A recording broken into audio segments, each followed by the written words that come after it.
आज हमारी यही सूरत हाल हो चुकी है मेरे भाइयों कि हम अपनी परेशानियों से इतना परेशान नहीं है जितना हम दूसरे के सुख से परेशान हैं। हमारी हालत ये हो चुकी है। कुत्ता देखा, कुत्ता देखा क्या मौलाना साहब, हमारा तो उठना बैठना ही उन्हीं में है। कुत्ते ने देखा एक छुरी पड़ी हुई है और उस छुरी पे खून लगा हुआ है बकरी का ताज़ा ताज़ा, और छुरी ऐसे ज़मीन पर खड़ी है। अब कुत्ते को तो चाटने की आदत होती है, उसने कहा इस पे बकरी का खून लगा है, खून को चाटने के लिए उसने अपनी ज़बान चलाई।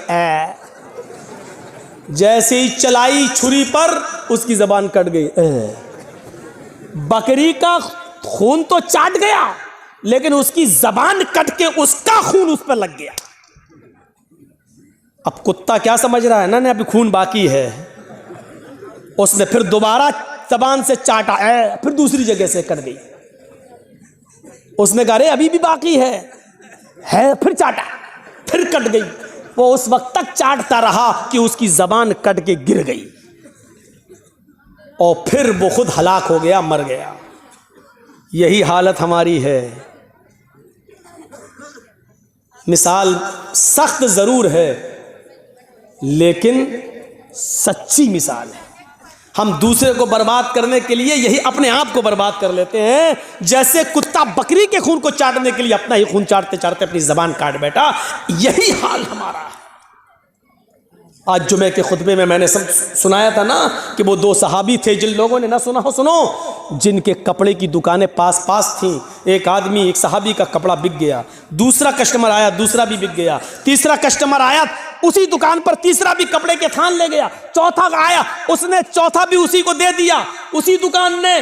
पांचवा कस्टमर आया उसी दुकान पर कपड़ा खरीदने, दुकानदार कहने लगा नहीं, अब वो कपड़ा मेरे पास नहीं है, मेरे भाई के पास चले जाओ, इससे भी अच्छा कपड़ा तुम्हें वहाँ मिल जाएगा, ये पड़ोस में दुकान है। उसने ये सोचकर उसको भेज दिया कि मेरे तो 4 कपड़े के थान बिक गए, मेरे घर में मेरी बीवी बच्चों का गुजर बसर चल जाएगा, मेरे भाई की तो बोनी तक नहीं हुई है उस पड़ोसी की, उसके भी बीवी है, उसके भी बच्चे हैं, उसको भी शाम को कमा कर ले जाना है और अपने बीवी बच्चों का पेट पालना है। उसने ये सोचकर अब हमारे पास कपड़ा नहीं है कह दिया ताकि मेरे भाई की भी कुछ बोनी हो जाए, उसको भी इतना कपड़ा उसका भी बिक जाए कि उसके घर में चूल्हा जल जाए। मेरे भाइयों, उसने मना कर दिया कि मेरे पास कपड़ा ख़त्म हो गया, जाओ मेरे भाई की दुकान के पास चले जाओ।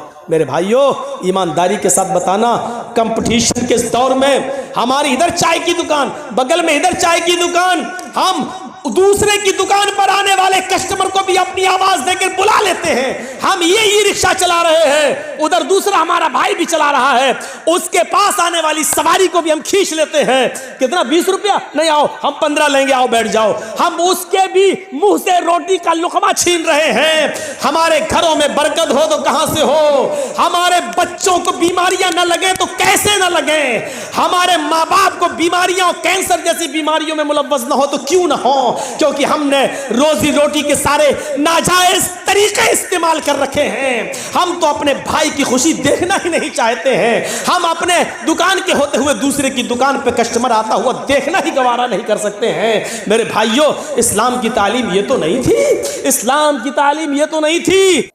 मुझे महात्मा गांधी का वो कौल याद आता है कि किसी को मारना हो तो उसका नाम लेना छोड़ दो, उसको नाम मत लो, अपने आप मर जाता है।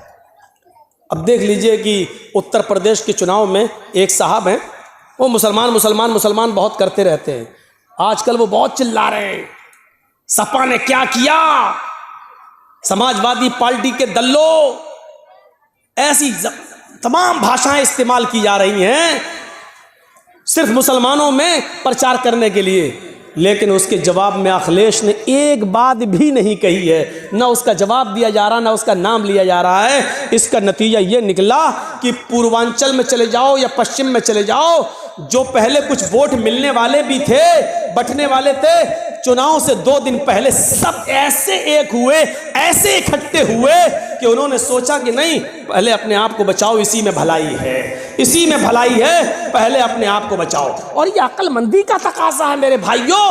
ये अक्लमंदी है कि हर आदमी को, हम तो बार बार कहे हैं, मेरे मोबाइल में आज तक मेरे घर यही रखा हुआ है, अभी 4-5 दिन पहले चलाया है, अभी जी हिंदुस्तान ने मेरे खिलाफ, और अभी चिल्लाया, देखिए ये लखनऊ में जो ममता बनर्जी आई हैं ये मौलाना जर्जीस की प्लानिंग का एक हिस्सा है। अब बताइए, ये जी हिंदुस्तान ने चलाई है, मेरे पास रखी हुई है वो रिकॉर्डिंग। मैं जब टीवी में आ रहा था मैंने वो बना लिया, उसकी वीडियो बना ली, 2 मिनट की मैंने वीडियो बना ली कि देखिए ये उसी प्लानिंग का हिस्सा है।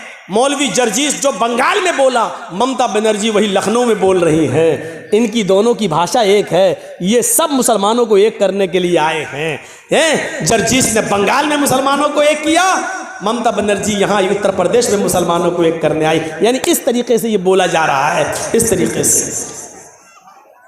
लेकिन अक्लमंदी का तकाजा है। मैंने शायद कहीं मिसाल दी थी मेरे भाइयों की, जंगल में शेर और भेड़िया और लोमड़ी, इन तीनों ने शिकार के लिए तीनों निकले। जंगल में शेर, भेड़िया और लोमड़ी, जानते होंगे लोमड़ी, फॉक्स, ये तीनों जानवर शिकार के लिए निकले। शेर ने हिरन मारा, भेड़िए ने बकरी का शिकार किया और लोमड़ी ने खरगोश मारा। अब शेर ने कहा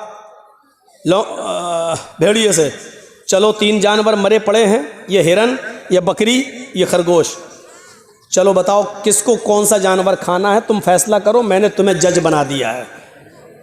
भेड़िया कहता बहुत आसान। का क्या है? का हिरन बड़ा है, आप खा लो। बकरी को मैंने मारा, मैं खा लेता हूं। लोमड़ी ने खरगोश मारा है, लोमड़ी को खरगोश दे देते हैं। अब शेर तो जालिम था। जो लोग मेरी तकरीर में समझ जाएं कि जालिम शेर कौन है, समझ लो पूरी तकरीर समझ गए। शेर तो जालिम था, हालांकि भेड़िए का फैसला बिल्कुल सही था। भाई भेड़िए ने फैसला सही किया कि नहीं किया? भाई हिरन आपने मारी, हिरन आप खा लो, बकरी मैंने मारी, मैं बकरी खा लेता हूं, लोमड़ी ने खरगोश मारा, लोमड़ी खरगोश खा लेती है। भेड़िए ने फैसला बिल्कुल सही किया, लेकिन जालिम था शेर। उसने कहा क्या इतना बुरा फैसला? अरे कमीने कहां से पढ़ के आया तू, इतना गंदा फैसला? उठा और उसने एक पंजा मारा भेड़िए के, उसकी गर्दन अलग अलग। कमीना इतना बुरा फैसला, फैसला करना भी नहीं जानता, मेरे सामने उसकी जुर्रत देखो, इतना घटिया फैसला। लोमड़ी से कहा ए तू फैसला कर। लोमड़ी मुस्कुराने लगी, बिल्कुल साहब जंगल के राजा, ये भेड़िए को अकल ही नहीं थी, पागल था, बिल्कुल गलत फैसला किया इसने। कहा अच्छा तुम फैसला करो। लोमड़ी ने कहा बहुत आसान है साहब, ये तीनों जानवर आपके हैं और अब तो भेड़िया भी आपका है। क्या मतलब? कहा हिरन आप सुबह खा लीजिए, बकरी शाम को खा लीजिए, और दोपहर में भूख लगे तो मुंह का जायका बदलने के लिए खरगोश खा लीजिए। आप जंगल के राजा हैं, आप नहीं खाएंगे तो कौन खाएगा? शेर ने कहा वाह वाह लोमड़ी वाह, ये है अच्छा फैसला, इतना अच्छा फैसला तुझे किसने सिखाया? लोमड़ी ने कहा इसी भेड़िए की कटी हुई गर्दन ने। हजरत इसी भेड़िए से सीखा है मैंने ये फैसला। अगर मैं आज ये फैसला ना करती तो मेरा भी यही हाल होता। मैंने उत्तर प्रदेश में यही बात कह दी। मैंने कहा जालिम बादशाह से बचने के लिए भेड़िया मत बनो, सही फैसला करने की कोशिश मत करो, वरना हक बात कहने पर भी मारे जाओगे। अक्लमंदी यह है कि लोमड़ी ने फैसला गलत किया जरूर था, लेकिन अक्लमंदी ये थी कि उसने अपने आप को बचा लिया। हमने कहा लोमड़ी बन जाओ, अपने आप को बचा लो, वरना शेर ऐसा झपट्टा मारेगा कि भेड़िए की तरह पड़े रहोगे, यहीं गर्दन पड़ी रहेगी तुम्हारी। इतना मैंने कहा, उत्तर प्रदेश के लोगों की भी अकल में आ गई, बात सही कह रहे हैं मौलाना साहब। इस वक्त ज़्यादा मुसलमान हक हक मत चिल्लाओ, ज़्यादा चिल्लाएंगे तो ना हमें हक मिलेगा, ना यही आएगा, ना हम जिसको देना चाह रहे हैं वो आएगा, और दूसरा आएगा वो कहेगा ठोको बुलडोजर, यही करता रहेगा। इसलिए बेहतर यह है कि लोमड़ी की तरह अक्लमंदी से काम ले लो। तो मेरे भाइयों, ये अक्लमंदी और दानिशमंदी है। कभी कभी अक्लमंदी और दानिशमंदी से भी काम लिया जाता है। अल्लाह के रसूल के पास एक सहाबी आए, कहा अल्लाह के नबी, मेरे अंदर 4 बुराइयां पाई जाती हैं। मैं शराब भी पीता हूँ, मैं जिना भी करता हूँ, मैं चोरी भी करता हूँ और मैं झूठ भी बोलता हूँ। बताओ इन चारों में से एक छोड़ सकता हूँ, क्या छोड़ूं? जबकि बुराइयां तो चारों हैं, हराम तो चारों हैं। अल्लाह के नबी से कहता 4 नहीं, 1 छोड़ सकता हूँ, बताओ क्या? अल्लाह के नबी ने कहा अच्छा एक काम कर, झूठ छोड़ दे। कहा अल्लाह के नबी, मैं तो बड़ा अक्लमंद समझता था, आप झूठ छोड़ने को कह रहे हैं? कहा नहीं नहीं, झूठ छोड़ दे। अब वो शराब पीने के लिए गया तो सोचने लगा अल्लाह अगर शराब पीऊँगा, अल्लाह के नबी ने कल पूछ लिया कि शराब पीती कि नहीं पीती और मैंने कह दिया हाँ पी थी, तब तो मेरी कोड़े मारे जाएंगे क्योंकि हम खुद कबूल कर रहे हैं। और अगर कह दिया कि नहीं तो ये झूठ होगा और मैंने वादा किया कि झूठ नहीं बोलूँगा, शराब छोड़ दी। अब जिना करने गया तो कहने लगा अल्लाह के रसूल ने अगर पूछ लिया कल जिना किया था कि नहीं और मैंने कह दिया हाँ किया था, तब तो पत्थरों से मार मार के हमें ख़त्म कर दिया जाएगा। और अगर कह दिया नहीं तो झूठ होगा और मैंने अल्लाह की कसम खा के वादा किया कि झूठ नहीं बोलूँगा, चलो जिना भी नहीं करता हूँ। अब चोरी करने गया, कहने लगा अगर अल्लाह के रसूल ने पूछ लिया कल सुबह चोरी की थी कि नहीं, मैंने कह दिया हाँ तो हाथ काटा जाएगा और अगर कह दिया नहीं तो झूठ होगा, नहीं मैं चोरी भी नहीं करूँगा। सुबह होकर अल्लाह के नबी के पास आया, कहता कि मैं तो समझता था कि आपने बड़ा वैसा फैसला, आपने तो बड़ी अक्लमंदी से कहा झूठ छोड़ दो, मान गया आप बड़े अक्लमंद हैं। आपने कहा क्यों, क्या हुआ? कहा चारों बुराइयां छूट गई। अल्लाह के नबी ने फरमाया मैं जानता था कि झूठ तमाम बुराइयों की जड़ है। तो हिकमत से भी काम लो। अगर किसी आदमी से सारी बुराइयां नहीं छूट रही हैं तो उसको कहो कि ये छोड़ दो यार, ये छोड़ दो। हिकमत भी जरूरी है, हिकमत भी।